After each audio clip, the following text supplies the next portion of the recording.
Hallo zusammen, herzlich willkommen in meinem Stream. Heute ist der Samstag, mein regulärer Streaming-Tag. Und ja, heute wird wieder mal gelevelt auf Gabriele Goldgate. Aus meinem alten Hauptaccount. Und ja, und da begrüßt mich Dori bereits. Ahoi. Okay, genau. Fragt bitte nicht wegen meinem Outfit. Das muss einfach sein. Passend zum Pferd.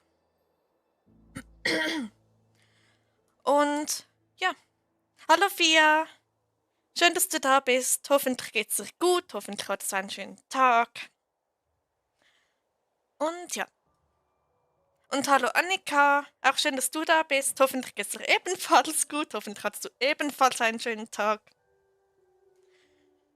Und ja. Dann würde ich sagen, let's go. Ich wollte es gerade in einer anderen Sprache sagen, aber ich weiß auch nicht, ob ich das korrekt ausspreche. Genau, deshalb lasse ich es besser. Ich stelle mich mal zu euch dazu. Okay, machst du das via Server Ice Cream Mountain? Darf ich auch zu euch? Klar, Annika.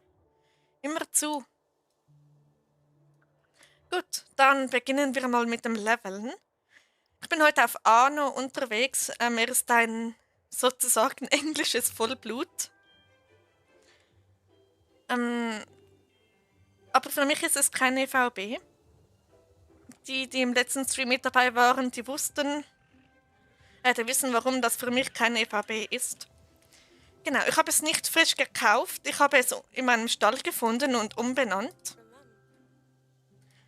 Und ja, die liebe Isidora hat mich erinnert, dass du heute streamst. Ah, das ist doch toll. In dem Fall danke Dori, dass du sie daran erinnert hast.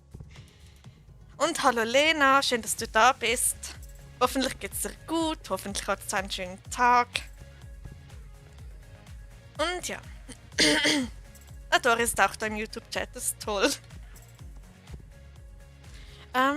Ich kann noch nicht Server wechseln. Oh je. Okay, spätestens einer halben Stunde sollte es gehen.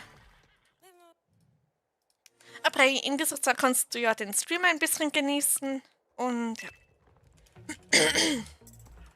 Ja, mir geht's gut und dir. Mir geht's auch sehr gut. Heute ist ein richtig, richtig toller Tag, finde ich. Und auch perfekt, um zu streamen. Ich hoffe, mein Internet macht mit, wegen dem Wetter draußen. Und ja.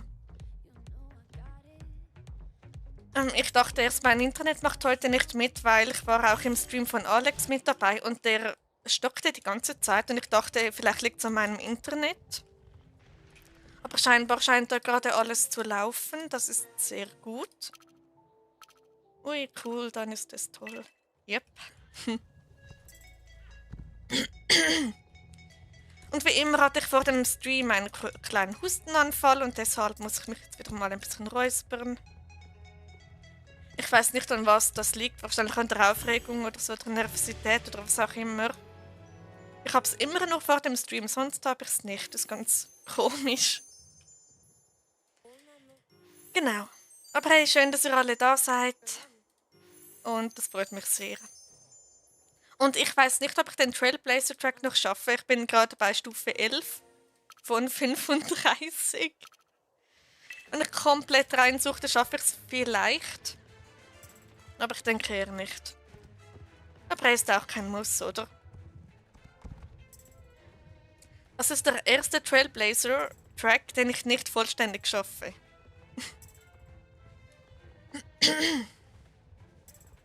Genau. Anja, ich kann bis zum Ende des Streams dabei sein. Oh, das freut mich. Das ist toll. Ich weiß noch nicht, wie lange das ich streame. Also ich würde sagen locker 2 Stunden. Weil ich möchte meine ganze Levelroute machen, je nachdem wie es mir geht und so. Das kann sich auch ändern, ich weiß nicht. Aber ja. Aber so wie es aussieht, locker 2 Stunden. Oder 2,5 oder noch mehr. Ich kann nur noch 5 Minuten dabei sein. Oha, okay. Na gut, dann genieß noch die letzten 5 Minuten und dann... Oh mein Gott, Dori! Ako sa máš? Mám sa dobre, ďakujem. A ty? Meine Eltern haben heute meinen neuen Nachttisch aufgebaut. Oh, cool. Ist der groß oder ist der klein, der Nachttisch?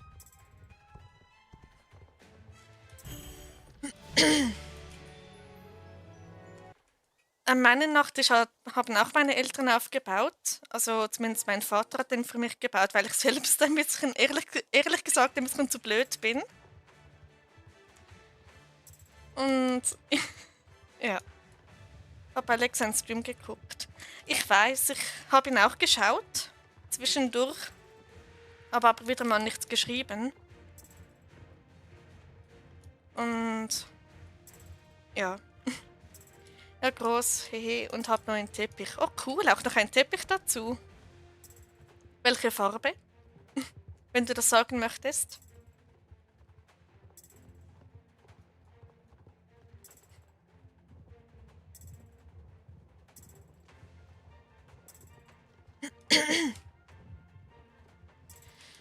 Genau.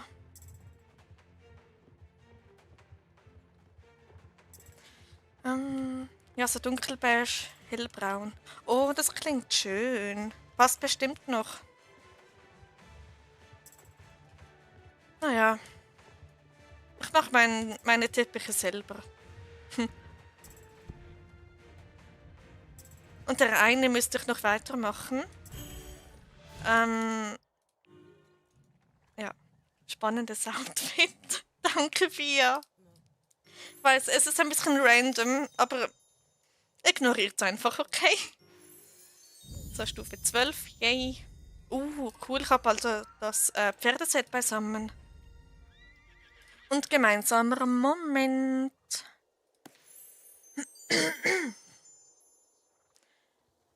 Gut. Hoppala, da geht's weiter. Genau, aber wie findet ihr mein Outfit? Passend oder nicht passend? Oh mein Gott, meine Logik. Ich zuerst ignoriert mein Outfit. 30 Sekunden später. Cool. Wie findet ihr mein Outfit?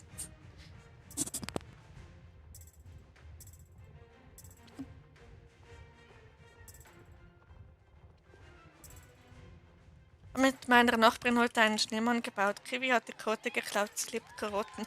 Och jö! Okay. Naja, freche Hunde halt. Uppala, was war denn das? Gut, also geht. Okay, ja, ich bin jetzt nicht gerade die Outfit-Spezialistin. Meine Outfits sind allgemein ein bisschen random, das hier besonders, aber mir ging es ja vor allem um die Farben und nicht um irgendwie ein spezielles Design oder so. Genau. Ich hatte nur mit, hab die Rennenfreude schon gemacht. Okay, das ist auch gut, Dori. So kann man es auch machen. Okay. Let's go.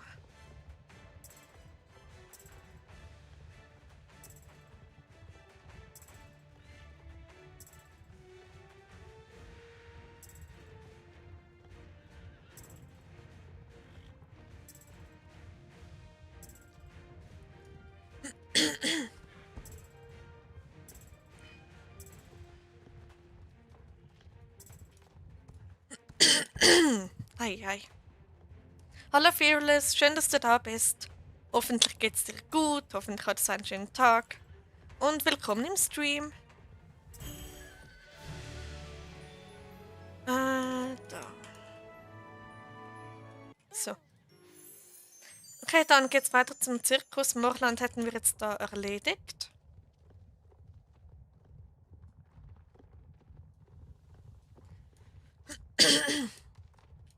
Also der Tag war für mich gut, aber um 10 musste ich zu meiner weiterführenden Schule als Rundgang. Oh, okay, spannend.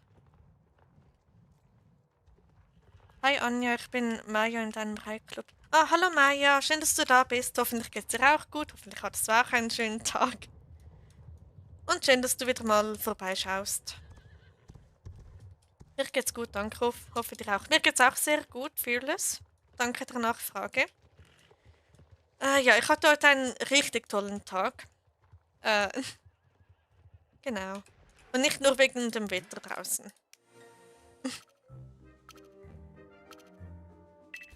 Mein Tag war chillig. Hab nicht viel machen müssen. Das ist doch auch schön. Einfach mal chillen und so. Das gehört auch mal dazu.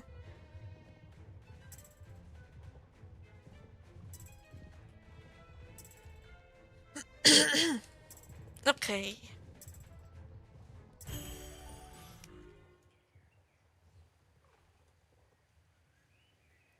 Morgen wird richtig schlimm für mich. Oh nein, warum denn, Lena, wenn du das erzählen möchtest, musst du natürlich nicht. Hab eigentlich den ganzen Tag nur gelevelt. Oha, fleißig. Den ganzen Tag.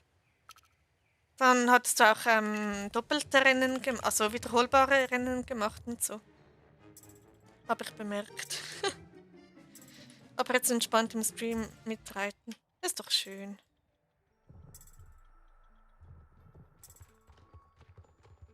So ganz ohne Stress und irgendwie ist die Zirkusmusik weg. Nice.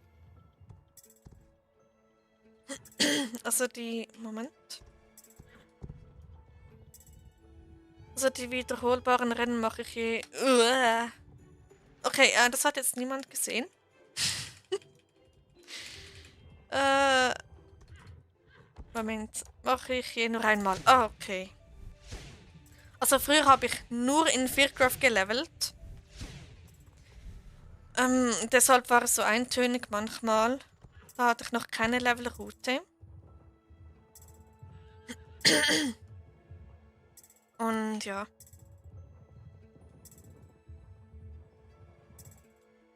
Moment, ich lese deine Nachricht gleich, Lena.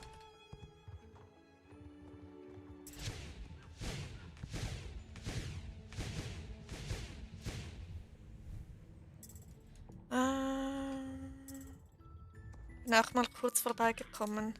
Okay, also da in SSO. Ah, in-game, gut. Okay, man muss für 2 Klassenarbeiten lernen, also Test und muss meine Hefte neu machen, weil ich alles irgendwie einfach reingeschmissen habe. Das, was ich lernen muss, sind 14 Blätter. Oha. Okay. Dann fleißig lernen, Lena. Dann wird das schon.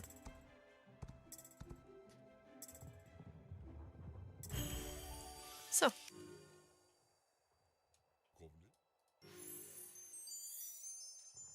Ah, da seid ihr ja. Hallo. Hallo zusammen. Und für den anderen Test auch nochmal 9. Oha. Okay, also das wären dann, Moment. Ich bin schlecht in Mathe, 23 insgesamt, oder? Ja, das sollten 23 Blätter sein. Joi. Okay, ich find's cool, wie wir da so alle in einer Reihe stehen. Das halte ich jetzt mal fest. So. Gut, dann würde ich sagen, auf nach Fort Pinta. Oha, 110. Oh, cool. Danke an diese Person, die mich abonniert hat. Er fühlt dich ganz doll gedrückt. Und willkommen auf meinem Kanal. Und schön, dass du Teil der Community bist. Und zählt natürlich auch für alle anderen, die da mit dabei sind. Riesiges Dankeschön geht genau, raus an euch. Und ja. So, jetzt gehen wir ganz gechillt nach Fort Pinta. Und ja. Ich muss noch Mathe-Hausaufgaben machen. Eine Seite in Deutsch habe ich heute die Hausaufgaben gemacht. Es waren 4 Seiten. Oha. Das ist richtig viel zu tun, Lena. Eieiei. Dann kommen da alle mit. Also kommen da alle nach. Okay.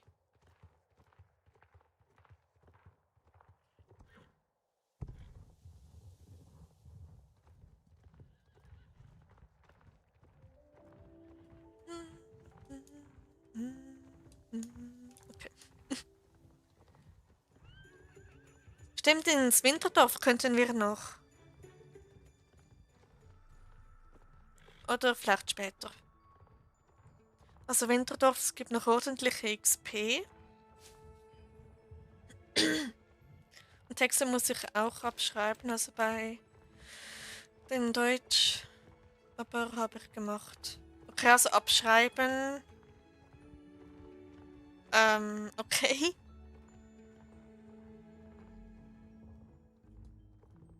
Aber solange du es erledigt hast, ist das doch gut.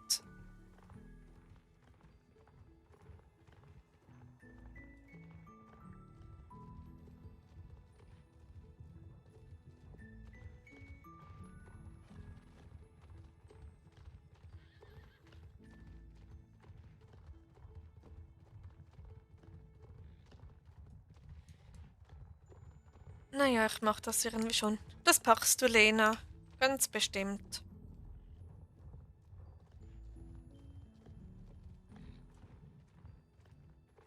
So.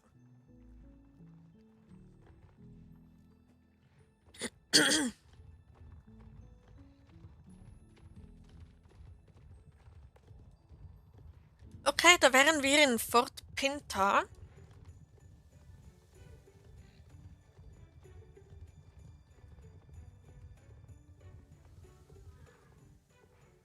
So, hallo Ricky, Winterwell. Und let's go. Mit der coolen Musik.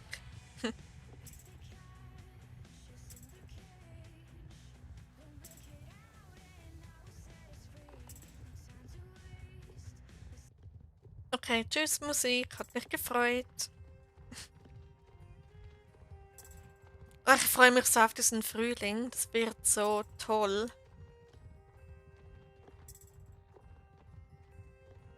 Ich bin sehr happy, dass ich Netflix habe, weil ich darf kein Netflix und meine Freundin hat eine App gezeigt, wo ich die Serien auch gucken kann. Wow. Okay, das ist wahrscheinlich eher so Grauzone. Ich werde etwas vorsichtig lehnen. Ich würde da keine Daten angeben. Ja, einfach ganz vorsichtig sein. 111. Joi. Anja wird Fame. Nee, wahrscheinlich nicht wirklich, aber ist auch nicht mein Ziel, ganz ehrlich. Ja, aber freut mich natürlich. Dann musste ich nicht. Okay, das ist sehr gut. Und auch wenn du dann irgendwie gefragt wirst, etwas einzugeben, oder so, macht es einfach nicht. Schon gar nicht auf einer Fake-Seite.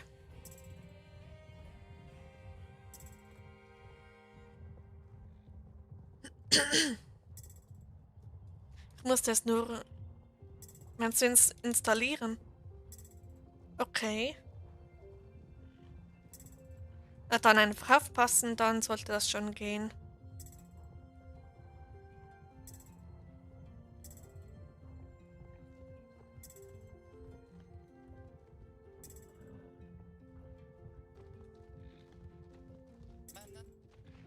Du bist ganz schön ins Schwitzen geraten. Aber wenn ich Sport mache und schwitze, ich schwitze wie ein Wasserfall. Und zwar wirklich. Aber nur dann weiß ich, dass ich wirklich gutes Workout gemacht habe. Wenn ich wirklich flutschnass bin. Und dann eine schön kalte Dusche. Und dann, ja. Ich habe vorher nochmal geguckt und so, also abgeguckt, ob das safe ist. Okay, wenn es safe ist, dann ist es gut. Und wenn es nicht safe ist, besser deinstallieren. Safety first. Okay.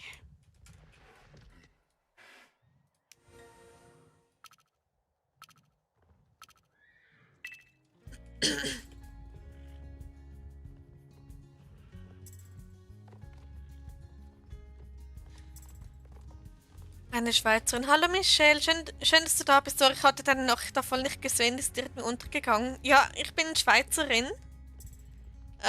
Man hört es auch, glaube ich, sehr stark. Und schön, dass du da bist. Willkommen im Stream. Und ja. Ja, weil ich halt Stranger Things gucken wollte und Five Nights... FNAF ist auf Netflix? Seit wann ist FNAF auf Netflix? Wie cool ist das denn? Also den Film FNAF, oder? Das ist ja toll. Und danach hätte ich den... Moment. Okay. Uppala. Hm.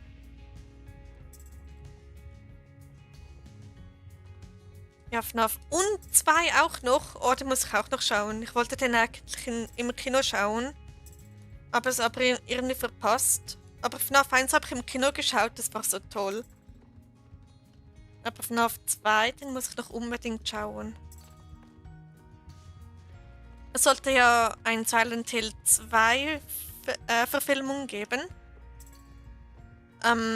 Die auf dem Spiel Silent Hill 2 basiert. Und den muss ich auch unbedingt schauen. Ich weiß noch nicht, wann der kommt, aber ich habe den Trailer gesehen. Und das ist so toll. Genau, apropos Kino, ich wollte noch unbedingt SpongeBob im Kino schauen, um dann eine Runde zu schlafen. Frag nicht warum. Ich werde müde bei SpongeBob. Und wenn ich den im Kino geschaut hätte, wäre ich dann eingeschlafen. Und ja. Ich liebe ja den Muffin von Chica. Hat der nicht auch einen Namen? Es ist ein Cupcake, glaube ich.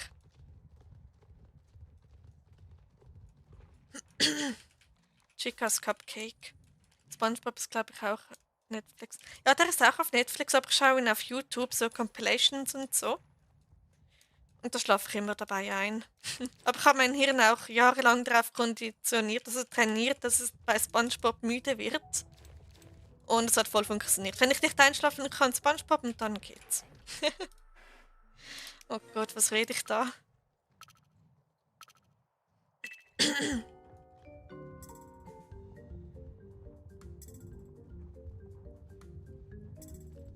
Genau.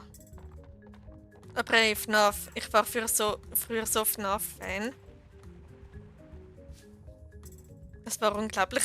Ich hab einen ganzen Ordner mit selbstgeschriebenen Theorien, Fanarts und so habe ich alles. Und ja, es ist so cool. Dann habe ich den dann mit ins Kino genommen und hab dann meine Fanarts und so angeschaut, während wir auf den Film warteten, bis der begann. Genau. Ich komme gerade nicht auf den Namen. Ich muss auch diese... Moment. Der in der Box... Warte schnell. Ich komme gerade nicht auf den Namen. Ich mag auch diese eine, also in der Box. Ah, meinst du Marionette? Oder Puppet? Aus FNAF 2? Das war auch so ein Stressfaktor, diese Musikbox. Ich habe Bücher von FNAF und von Freddy ein Kuscheltier.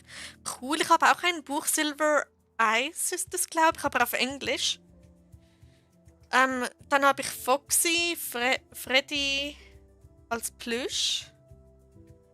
Und glaube ich noch jemanden. Ne, nur diese beiden habe ich als Plüsch. Genau. Die habe ich in Dublin in einem GameStop gekauft. Also damals ist er noch GameStop. Weil in der Schweiz habe ich den irgendwo gefunden. Und ja, kleine Souvenir aus Dublin.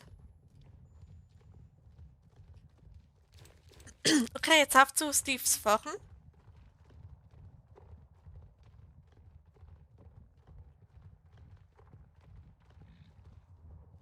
Naja, mein Favorit aus FNAF war lange Bonnie und dann Foxy. Darf ich am Anfang bei FNAF 2 kurz spoilern, weil das war so toll. Nein, besser nicht spoilern, bitte. Bitte nicht. Auch wenn es der Anfang ist, ich will nicht gespoilert werden, vor allem wenn es traurig ist. Ich gehe mal zum Jump, ich komme nachher wieder dazu. Alles klar, Fia, mach du das. VG, VS und schnelle Hufe.